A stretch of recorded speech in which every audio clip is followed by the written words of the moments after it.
al-Bukhari 2401. Narrated Abu Huraira. A man came to the Prophet and demanded his debts and used harsh words. The companions of the Prophet wanted to harm him, but the Prophet said, "Leave him, as the creditor, owner of the right, has the right to speak." Sahih al-Bukhari 2402. Narrated Abu Huraira. Allah's Messenger said, "If a man finds his very things with a bankrupt, he has more right to take them back than anyone else." Sahih al-Bukhari 2403. Narrated Jabir bin Abdullah. A man pledged that his slave would be manumitted after his death. The Prophet asked, "Who will buy the slave from me?" Nu'aym bin Abdullah bought the slave and the Prophet took its price and gave it to the owner. Sahih al-Bukhari 2404. Narrated Abu Huraira, R.A. Allah's Messenger mentioned an Israeli man who asked another Israeli to lend him money, and the latter gave it to him for a fixed period. Abu Huraira mentioned the rest of narration. Sahih al-Bukhari 2405-2406. Narrated Jabir. When Abdullah, my father, died, he left behind children in debts. I asked the lenders to put down some of his debt, but they refused, so I went to the Prophet to intercede with them, yet they refused. The Prophet said to me, "Classify your dates into their different kinds, Adab bin Zaid, Lean and Ajwa, each kind alone, and call all the creditors and wait till I come to you."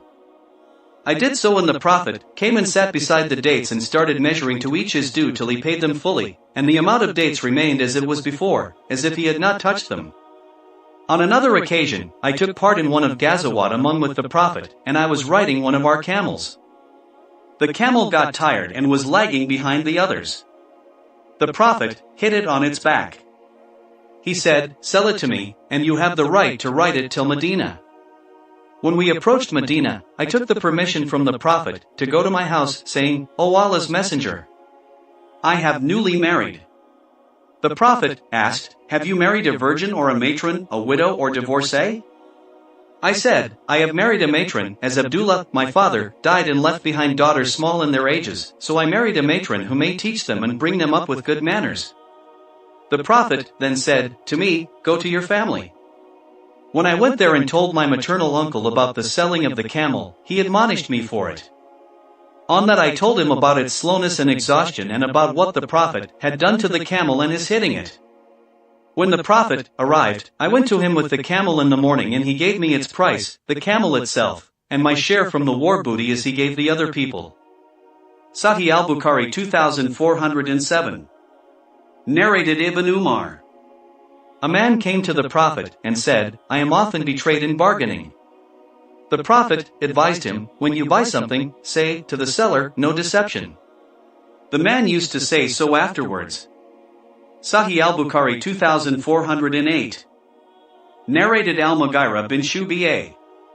The Prophet said, "Allah has forbidden for you, 1. To be undutiful to your mothers, 2. To bury your daughters alive, 3. To not to pay the rights of the others, e.g. charity, etc., and 4. To beg of men, begging.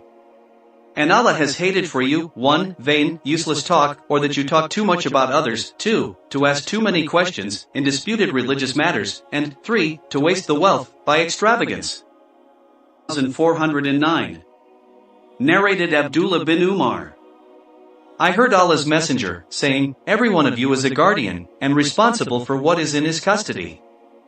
The ruler is a guardian of his subjects and responsible for them. A husband is a guardian of his family and is responsible for it. A lady is a guardian of her husband's house and is responsible for it. And a servant is a guardian of his master's property and is responsible for it." I heard that from Allah's Messenger, and I think that the Prophet also said, "A man is a guardian of his father's property and is responsible for it. So all of you are guardians and responsible for your wards and things under your care." Sahih al-Bukhari 2410. Narrated Abdullah. I heard a man reciting a verse of the Holy Quran, but I had heard the Prophet reciting it differently. So I caught hold of the man by the hand and took him to Allah's Messenger, who said, "Both of you are right." Shu'bah, the sub-narrator, said, "I think he said to them, 'Don't differ, for the nations before you differed and perished, because of their differences.'"